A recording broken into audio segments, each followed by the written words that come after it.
कि जब तक अन्य भरोसा था कभी शांति नहीं पाए, और जब भरोसा तेरा किया और सब दुख गए नसाए। जब तक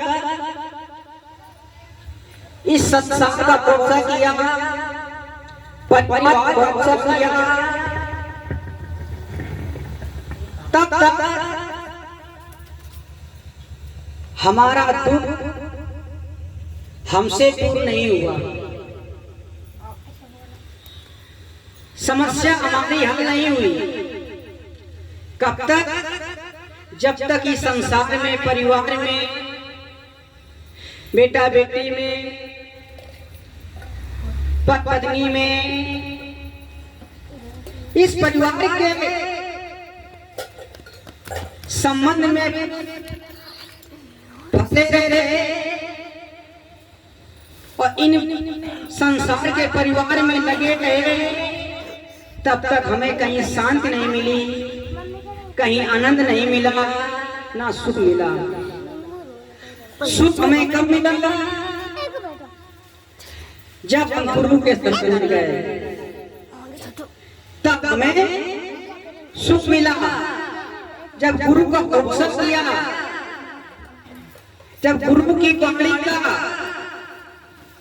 सदुपयोग किया, तब हमें आनंद की प्राप्ति हुई, तब हमें सुख मिला। और केवल सुख हम भक्ति करें, हम गुरु करें कि सुख मिल जाए, आनंद मिल जाए, फिर भी आनंद मिलने वाला नहीं है। क्यों आनंद मिलने वाला नहीं है? क्यों सुख मिलने वाला नहीं है? क्योंकि आप अपने परिवार से जुड़े हुए हो, आप अपने परिवार से जुड़े हुए हो। जब तक आप अपने परिवार से जुड़े हो, जो जिंदगी आपसे जुड़ी हुई है, और जब तक वो जीवन, उनका जीवन नहीं सही होगा, तब तक आपका जीवन सही होने वाला नहीं है। आप किससे जुड़े हो? आप बेटा से जुड़े हो, बेटी से जुड़े हो, पति से जुड़े हो, पत्नी से जुड़े हो।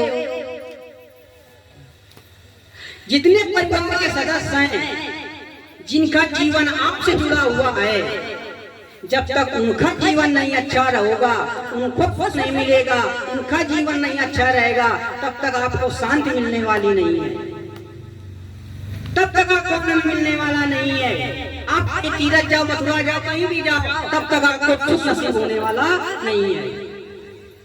तो आप उनको सुख कैसे मिलेगा, कैसे प्राप्ति होगी?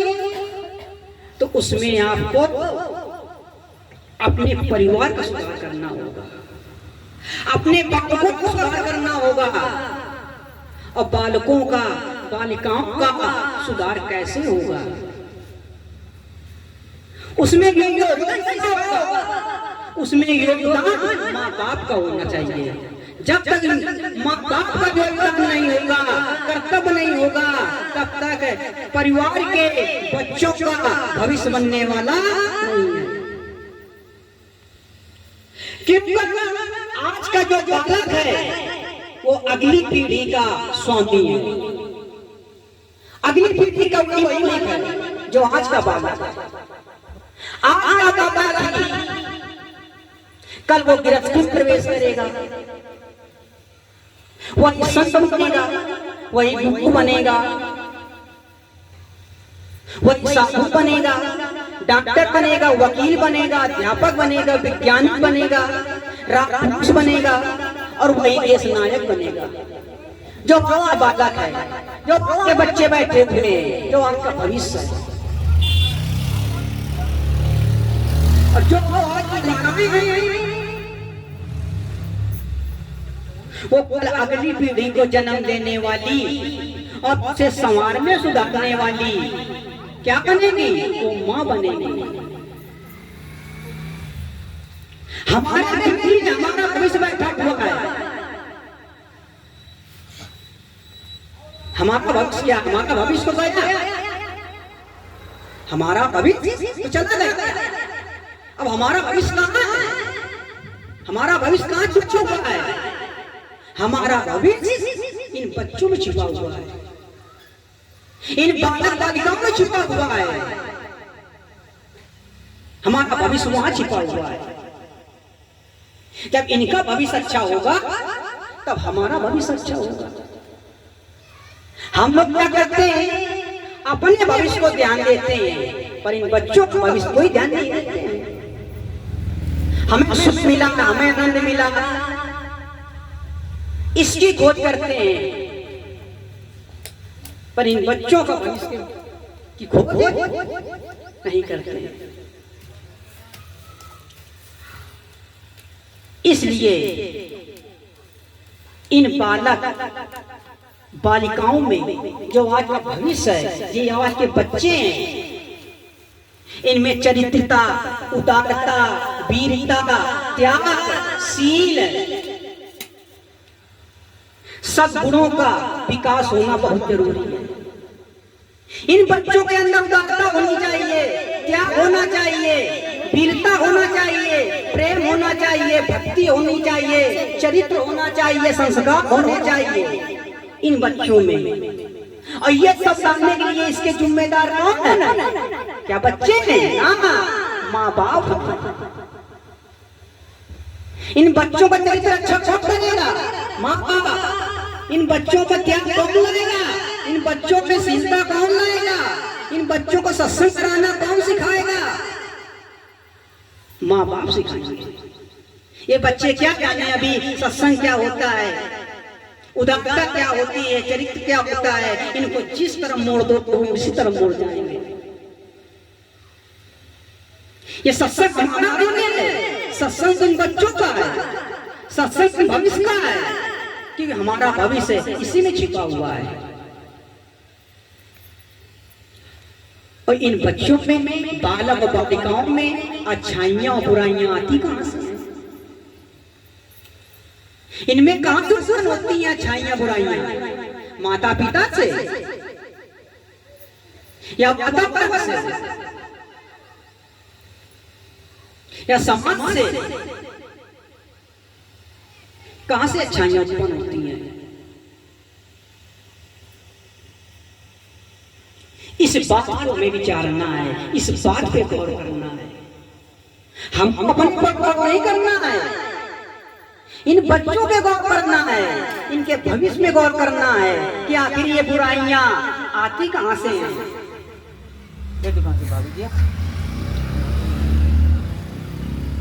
माता पिता के, हाँ ये तो है कि माता पिता के रणवीर से उनके देह गठन का शारीरिक मानसिक का कुछ अंश बच्चों में आ जाता है।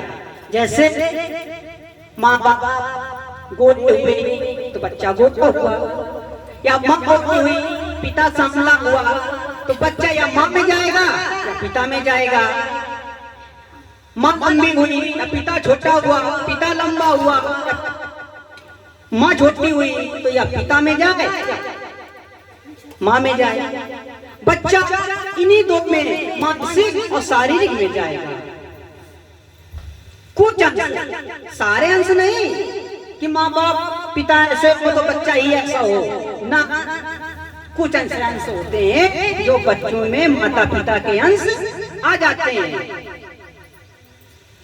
मगर बच्चों में अच्छाइयां और बुराइयां स्कूल से, परिवार से और समाज से, इन तीन जगहों से बच्चों में वातावरण का प्रभाव पड़ता है। इन्हीं तीन जगहों से बच्चे बिगड़ते हैं और इन्हीं तीन जगहों से बच्चे सुधरते हैं। इसलिए हमको बच्चों में अक्सर ध्यान देना चाहिए, इन्हीं तीन जगहों से ना, क्योंकि बच्चा जैसा देखता है, जैसा सुनता है और जैसी शिक्षा ग्रहण करता है वो बच्चा वैसा ही बन जाता है। तो ये किसकी जिम्मेदारी है? माँ बाप की जिम्मेदारी है। यही तो सत्संग है। हम जीवन में सत्संग करते हैं बच्चा हमारा शराबी निकल जाए, बच्चा हमारा जुआड़ी कर जाए, तो हमारा सत्संग करने से क्या फायदा है? हाँ, या हम सत्संग या हमारा परिवार से जुड़े ना होते, गृहस्थी न होते, तो हमारा सत्संग करना सफल था। अब हम गृहस्थी में हैं और हम सत्संग करें, हम परिवार हमारा अच्छा नहीं, तो सत्संग करने से क्या फायदा हमारा? कोई लाभ नहीं। इसमें कुछ पूर्व जन्म के मौलिक संस्कार भी होते हैं, जो उन्हीं के द्वारा बच्चा या अच्छा निकल जाता है या बुरा निकल जाता है।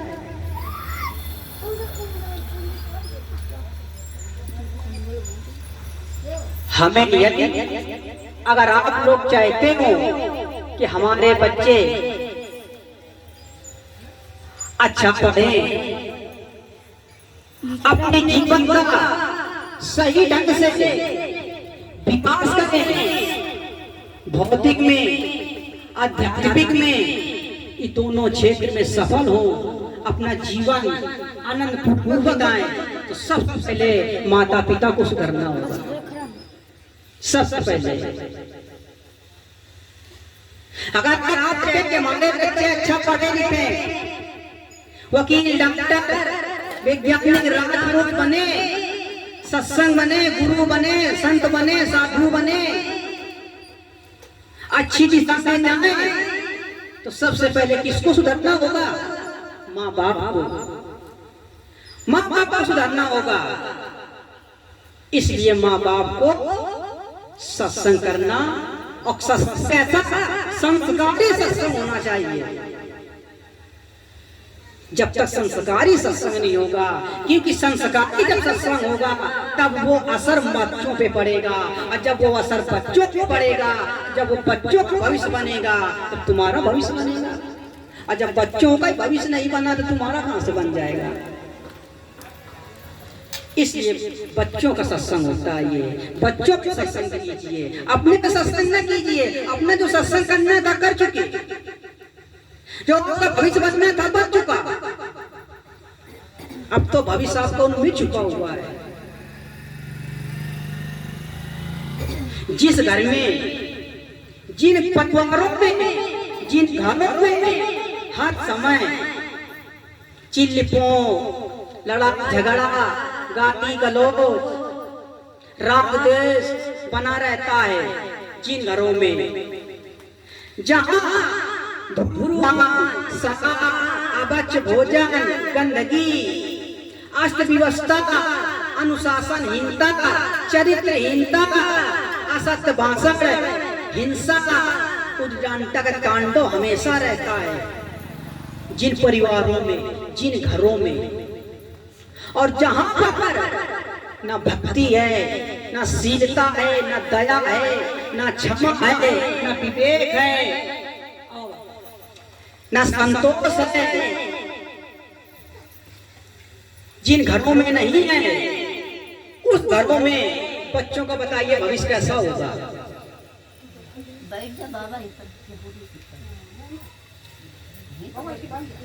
उन घरों में भविष्य कैसा होगा? क्या उन घरों का, उन घरों के बच्चों का भविष्य सही होगा?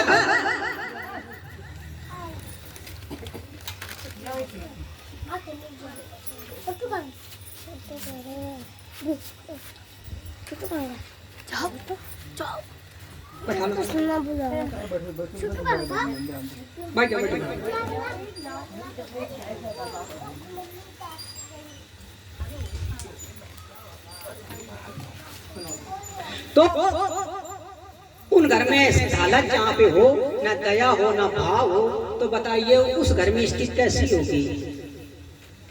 क्या उस घर में आप बन जाओगे, सत्संग आप कर लोगे? और जिस घर में ऐसी हालत है तो क्या आपकी भक्ति बनेगी? आपकी भक्ति नहीं बनेगी। आप भक्ति करना बैठोगे, बच्चा शराब पी कर आ रहा है, वो हल्ला मचा रहा है, भक्ति कहां से बनेगी? नहीं बनेगी। ना दया है, ना क्षमा है, ना भक्ति, ना सत्संग, ना विवेक है, ज्ञान नहीं, कुछ नहीं है। किनमें नहीं है? हमारे में अंदर तो है, पर आपके बच्चों में नहीं है, परिवार में नहीं है। तो आप बताइए, भक्ति करना बैठोगे, भजन करना बैठोगे, तो आपका बनेगा? नहीं बनेगा। हमारी भक्ति कहां से बिगड़ी? यहीं से बिगड़ गई, क्योंकि हमारा परिवार नहीं सही हुआ, हमारा जिससे हमारा जीवन जुड़ा है वो जीवन नहीं सही है। उसके द्वारा हमारे मन में चिंता दिन रात है, उसी के द्वारा हमारा जीवन बेकार है। आप कार्य करना चाहते हो, कार्य नहीं हो पा रहा है। क्यों नहीं हो पा रहा है? क्योंकि समस्या आ रही है, पति से समस्या आ रही है, बेटा से समस्या आ रही है, बेटी से समस्या आ रही है, घर में लड़ाई झगड़ा होता है। यही कारण है। बच्चों के ऊपर माता पिता और छोटे बड़े जितने लोग रहते हैं उनके आचरणों का भी प्रभाव पड़ता है। अगर आपके घर में छोटे नन्हे मुन्ने बच्चे हैं, अगर आप जुआ खेलते हैं, शराब पीते हैं, गलत व्यवहार करते हैं, जैसा वो देखते हैं तैसा वो करेंगे। जब जैसा देखेंगे वो वैसा ही करेंगे। और आगे चल के जब आपको दुख देते हैं, कष्ट देते हैं, आपको तकलीफ होगी। फिर आप सब बताते घूमोगे, ऐसा हुआ वैसा हुआ, क्या करोगे? क्योंकि हमने शुरू से ध्यान नहीं दिया है। जो आचरण संस्कार होना चाहिए, पढ़ना चाहिए, वो संस्कार नहीं पड़ा है। इसीलिए अगर आप लोग चाहते हो कि हमारे बच्चे शीलवान बने, संस्कारी बने, आदर्शवान बने, तो सबसे पहले माता पिता को स्वयं आदर्शवान, शीलवान, संस्कारी, सत्संगी, विवेक ज्ञानी बनना होगा। तब आपका परिवार, आपके बच्चे अच्छे संस्कारी, आदर्शवान, सत्संगी, ज्ञान विवेकी बनेंगे। तब आपका जीवन अच्छा होगा, तब आप स्वतंत्र पूर्वक भक्ति कर पाओगे। ना चिंता नहीं रहेगी किसी चीज की, ना, क्योंकि हमारा परिवार अच्छा है, हमारे बच्चे सब अच्छे हैं, अच्छे संस्कार में हैं, अच्छी नौकरी में हैं, आपको कोई चिंता नहीं है। और जहाँ चिंता नहीं है तो मोक्ष का द्वार वही तो है।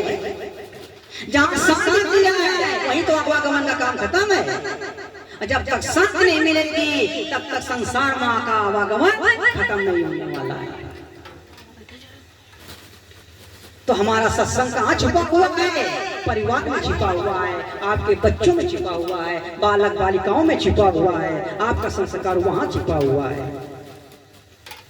माता पिता जो होते हैं, जिन घरों में माता पिता लंपट, नशेबाजी, शराबी, चरित्रहीन, गंदे भाव के माता पिता जो होते हैं, बताइए वो अपने बच्चों से क्या आशा कर सकते हैं? किसी चीज की आशा कर सकते हो? क्योंकि स्वयं आप उस पिटारी में बंद हुए। जो स्वयं उस पिटारी में बंद है तो अपने बच्चों से वो आशा क्या कर सकता है? क्या भक्ति करा सकता है? ज्ञान दिला सकता है? उसने नहीं करा सकता है। इसलिए आपके घर में सत्संग होना बहुत जरूरी है, संत ग्रंथों का होना बहुत जरूरी है, आदर्शवान होना बहुत जरूरी है, विवेकी होना बहुत जरूरी है। और जिन घरों में माता पिता आदर्शवान, सदाचारी और जिनका व्यवहार उत्तम व्यवहार का होता है और जिनके घरों में वातावरण पवित्र होता है, उन घरों के बच्चों का भविष्य कभी गलत दिशा में नहीं जाता है। उन घरों के भविष्य का, बच्चों का भविष्य उज्जवल दिशा में जाएगा। वो आपका नाम रोशन करेंगे, आपकी सद्गति को, आपका जीवन बना देंगे वही बच्चे। इसलिए हमको ध्यान देना होता है। हम क्या करते हैं? हम अपने में मस्त हैं, बच्चों में कोई ध्यान नहीं है। अरे हमारा भविष्य तो बच्चों में छिपा हुआ है, उन संस्कारों में छिपा हुआ है। जैसा करोगे वैसा ही बच्चा सीखेंगे। सत्संग करोगे बच्चा सत्संग करना सीख जाएगा, क्योंकि देखी देखा चढ़ गया जो और हट गई काया पड़ गया रोग। जैसा बच्चा देखेगा वैसा करेगा। देख लीजिए आप वातावरण कैसा है। तो हमारा टॉपिक बच्चों में छिपा हुआ है, सत्संग बच्चों में छिपा हुआ है। जब घर के बच्चे सत्संग करना सीख जाएं, घर के बच्चे भजन गाना सीख जाएं, तब समझो हमारा सत्संग सफल हुआ। इसलिए घर में विशेष ध्यान दीजिए, अपने बच्चों का विशेष ध्यान दीजिए।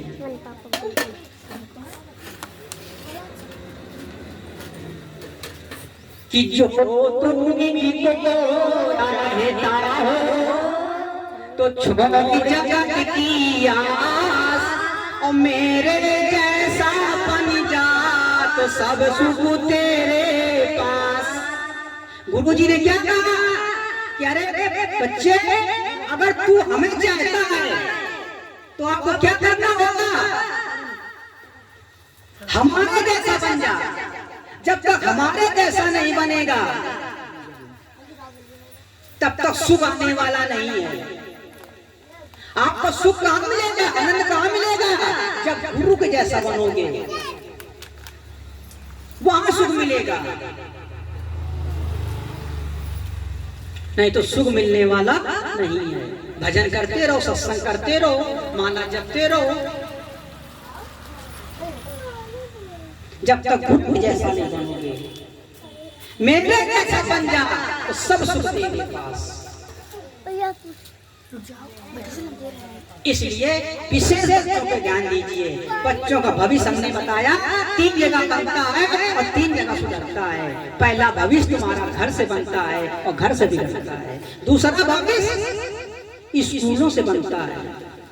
हम अपने बच्चों को स्कूलों में क्यों पढ़ाते हैं? शिक्षा दिलाने के लिए कि हमारा बच्चा पढ़ लिख जाए, अच्छी शिक्षा प्राप्त कर ले, अच्छी डिग्री प्राप्त कर ले। इसी तो लिए हम पैसा लगाते हैं। इसलिए तो हम इतना करके पैसा बचा करके बच्चों को पढ़ाते हैं। क्यों हमको पैसा खर्चा करने की क्यों शौक है? हर माँ बाप को आशा होती है कि हमारा बच्चा पढ़ लिख करके सही दिशा पर जाए, पर कभी ये सोचा है कि क्या शिक्षा ही से बच्चा सही दिशा पे जा सकता है? इसके लिए शिक्षक को भी जिम्मेदारी होती है।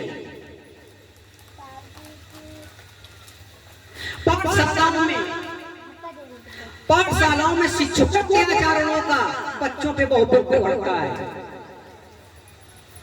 शिक्षकों के आचरणों का बच्चों पे बड़ा प्रभाव पड़ता है। मगर आजकल पाठशालाओं की भी दशा बेकार ही है। यदि आप अपने बच्चे को स्कूल भेजते हैं और वहां का जो टीचर पढ़ाता है वो शराबी है, जुआड़ी है, नशेबाज है, भद्दा भक्सा है, चरित्र नहीं सही है, गाली गलौज करता है, आपस में लड़ाई झगड़ा करवाता है, विद्या शिक्षा के नाम पर गवाहों जैसा कार्य करता है, तो बताइए उन बच्चों पे प्रभाव कैसा पड़ेगा? वो भी बच्चा नहीं सही होगा। जैसा टीचर जैसा पढ़ाने वाला उसी प्रकार से बच्चा आचरणों का प्रभाव पड़ेगा, उसी प्रकार शिक्षा ग्रहण करेगा। आप बताइए, आप अपने बच्चे को स्कूल भेजते हैं, अगर वही टीचर आपके बच्चे को नशा करके पढ़ाए या गाली गलौज करके पढ़ाए तो आपको कैसा लगेगा? अच्छा लगेगा? अच्छा नहीं लगेगा। आप तुरंत उस पर शिकायत करोगे कि ये आपका मास्टर है, ये टीचर जो है बच्चों को गलत इस्तेमाल से ना गलत शिक्षा देता है, नशेबाज पढ़ाता है, तो आप उस पर हावी हो जाओगे। तो आप बताइए, बच्चे को शिक्षा देने के लिए स्कूल में भेजते हैं कि सही दिशा पे हमारा बच्चा जाए, सही शिक्षा प्राप्त करे, और जब एक शिक्षा स्कूल की होती है, एक शिक्षा घर में मिलती है, और आप अपने बच्चे को जब कोई बात बताते हो, कोई शिक्षा पढ़ाते हो, तो आप भी तो नशा करते हो। का वो गलत नहीं है? वो भी गलत है। जब स्कूल का टीचर गलत हो सकता है तो स्कूल और घर के माँ बाप भी गलत हो सकते हैं अगर वो इस प्रकार का व्यवहार करते हैं। इसलिए बच्चों पे ध्यान देना जरूरी होता है। हम लोग अपने बच्चे को डॉक्टर, क्लर्क, इंजीनियर बनाना चाहते हैं, परंतु उत्तम प्रकार के संस्कारी पुत्र पुत्री, माता पिता, भाई बहन कभी बनाए, ये शिक्षा मिलती है? ये शिक्षा कहीं नहीं दी जाती है। केवल किताबों की शिक्षा दी जाती है पर संस्कारी शिक्षा नहीं दी जाती है। ये शिक्षा कहाँ मिलेगी? ये शिक्षा सत्संग में मिलेगी। इसलिए हमको शिक्षक को भी ध्यान देना चाहिए कि शिक्षक अपने आचरणों का, अच्छे आचरणों का प्रभाव बच्चों पे डालने की कोशिश करें। स्कूल से भी बच्चे बनते और फिर बिगड़ते। स्कूल और घरों में बच्चे बंद नहीं रहते, समाज में भी जाते हैं। जब बच्चा समाज में जाता है तो सबसे पहले बच्चा क्या सीखता है? बच्चों में समाज के अच्छाइयों बुराइयों को पहले ध्यान देता है। समाज में समाज की अच्छाइयां बुराइयां की नकल पहले करता है जब बच्चा समाज में जाता है, और समाज की अच्छाइयां तो चाहे बाद में आए पर बुराइयां सबसे पहले आ जाती हैं समाज की। हम जहां जाएं सत्संग करें, हम ये नहीं कहते हैं कि हमारा सत्संग सुन करके सारा परिवार या समाज सुधर जाएगा। ये हमारे शक्ति के बाहर है। हम सारे समाज को नहीं सुधार सकते हैं, सारे बच्चों को नहीं सुधार सकते हैं, पर हम ये जरूर कह रहे हैं उन माता पिता से, उन बच्चों से कि गलत समाज में कभी ना जाएं और ना गलत समाज में अपने बच्चों को जाने जाए। ना आप जाए ना बच्चों को जाना, क्योंकि इनका प्रभाव बहुत पड़ता है। गलत चित्र, गलत चीजें कभी बच्चों को मत देखने दो। जैसा बच्चा देखता है वैसा ही करता है। मगर आजकल कुछ लोग ऐसे होते हैं कि अपने बच्चों को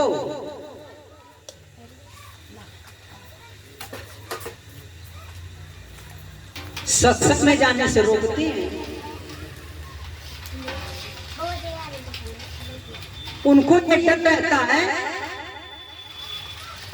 कि बच्चे हमारे सत्संग में जाएंगे, बैठेंगे तो कहीं साधु बन जाए। कुछ माता पिता को डर रहता है, इसीलिए वो सत्संग में अपने बच्चों को नहीं बैठते हैं, ना आने देते हैं। उनको ये अच्छा नहीं लगता है। अरे साधु संत बनना क्या कोई खेल है क्या?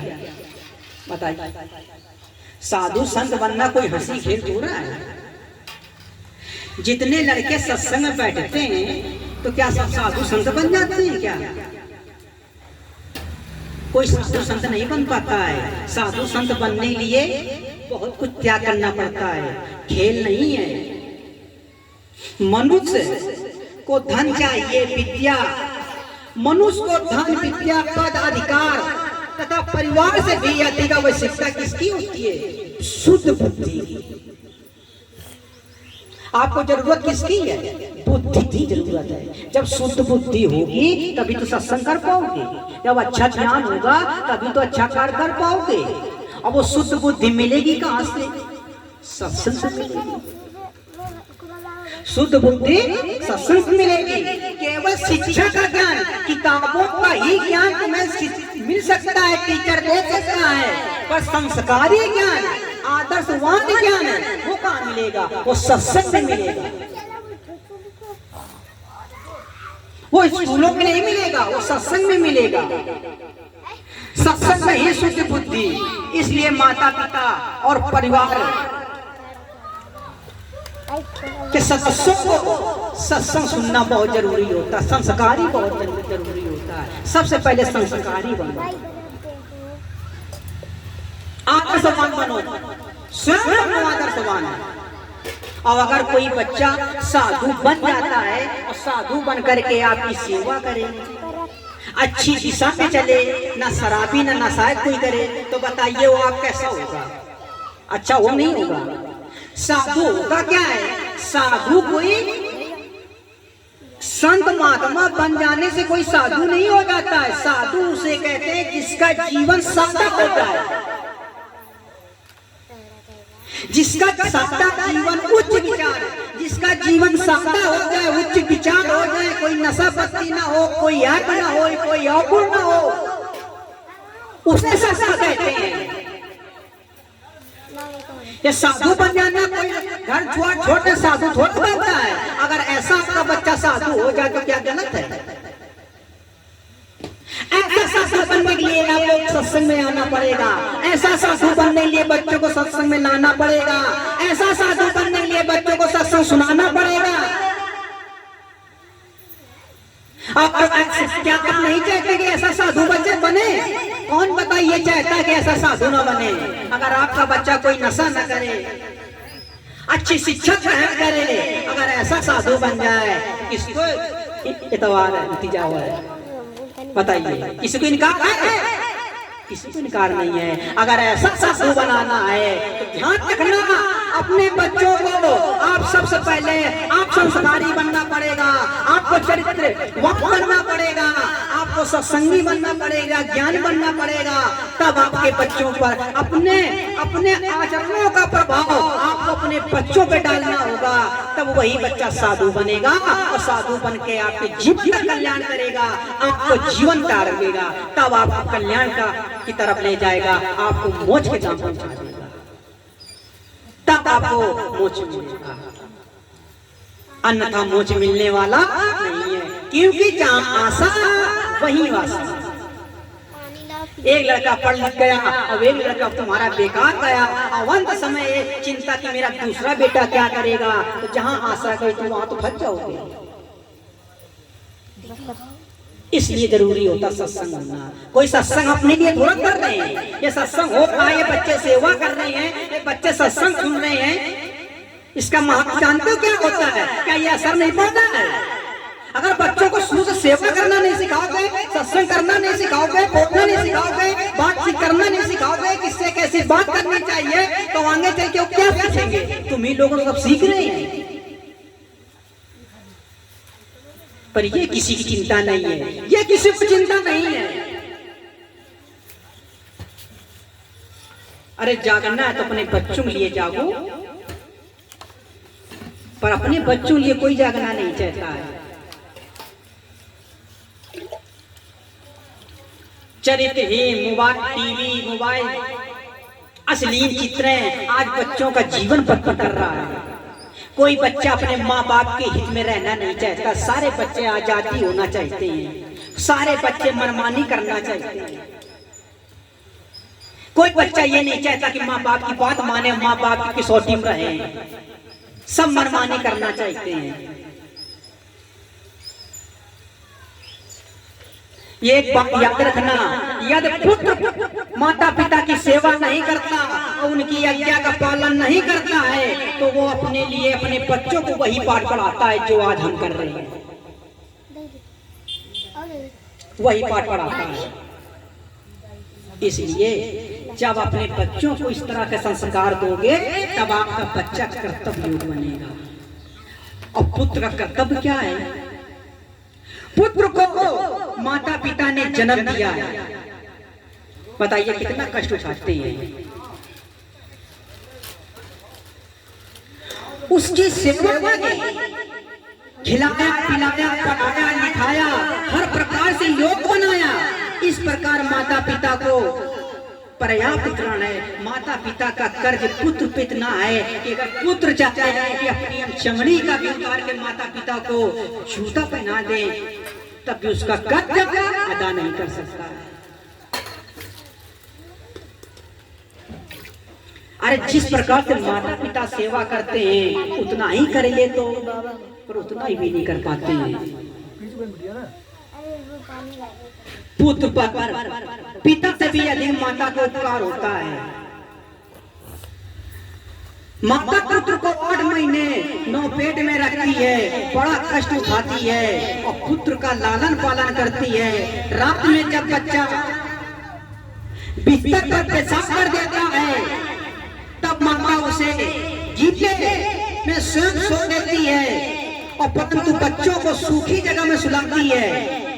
बच्ची के टट्टी पेशाब का माता बड़े प्यार से साफ करती है। माता के प्राण बच्चे में होते हैं। माता अपने हृदय का अमृत रस दूध पिलाकर बच्चे को पालती है। माता का कितना उपकार पुत्र पुत्री भी है, या विचारते बनता है? कभी सोचा है? किसी कोई बच्चा सोचता है कि हमारा माँ बाप का कितना हम उपकार है? बोलिए कितना माँ बाप ने किया है?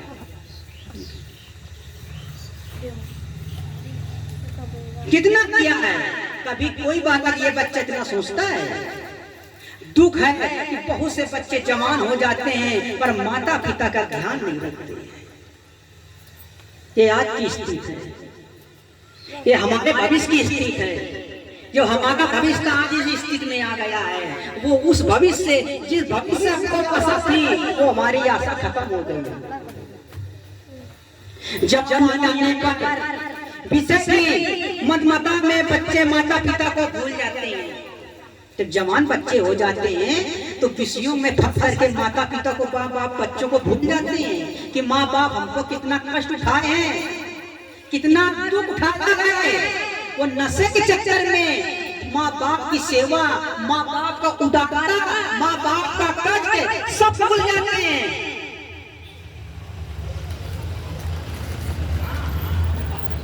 जवान लड़के की जब पत्नी आ जाती है तब कितने लड़के तो केवल पत्नी के ही मोह में फंसकर माता पिता की सेवा करना, आज्ञा का पालन करना सब भूल जाते हैं पत्नी के मोह में।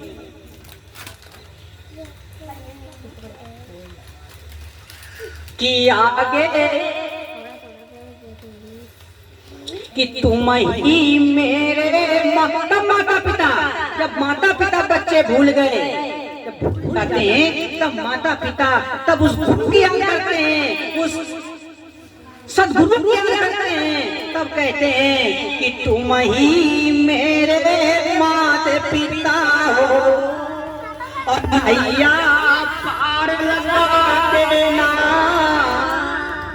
और बड़े कष्ट से बेटा पालो और भारी भारी दूध पिलाओ बहना और दवाइयाँ अलग हुई गए बेटा और दूध काम ना बहना और तुम ही मेरे माता पिता हो और नैया पार लगा देना।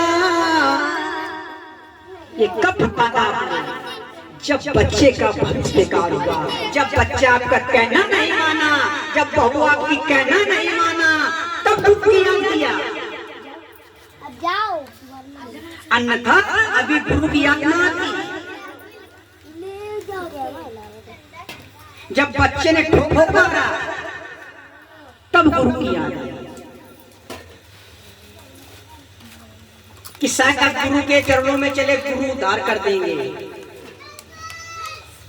अब उद्धार नहीं हुआ। उन गुरुओं के लिए पत्नी की अनाथ देवी हो जाती है। जो पत्नी के मुख में भूल जाता है वो पत्नी उन बच्चों के लिए वो देवी है। इस समय जैसा वो पत्नी कहती है वैसा ही बच्चे करते हैं। माँ बाप की नहीं करते, माँ बाप की नहीं सुनते, वो देवी हो जाती है। इसका यह मतलब नहीं है कि पत्नी की पति स्नेह न दे, उसे स्नेह न दे, जरूरी है, पर माता पिता की बात तो भी सुनो, माता पिता का तो भी बात मानो। मगर आजकल क्या है, आजकल की स्थिति बड़ी बेकार हो जाती जा रही है। आजकल की स्थिति बड़ी खराब हो रही है। यह स्थिति अक्सर देखा होगा पढ़े लिखे और पैसे वालों में ज्यादा हो रही है। वो लोग अपने माता पिता का आदर लड़के नहीं करते। आदर किसका ज्यादा करते हैं? सास ससुर का। सास ससुर से किसमें करते हैं?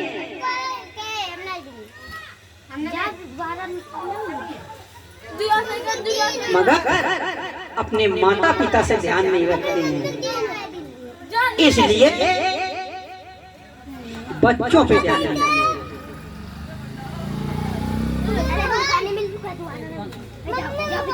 मम्मी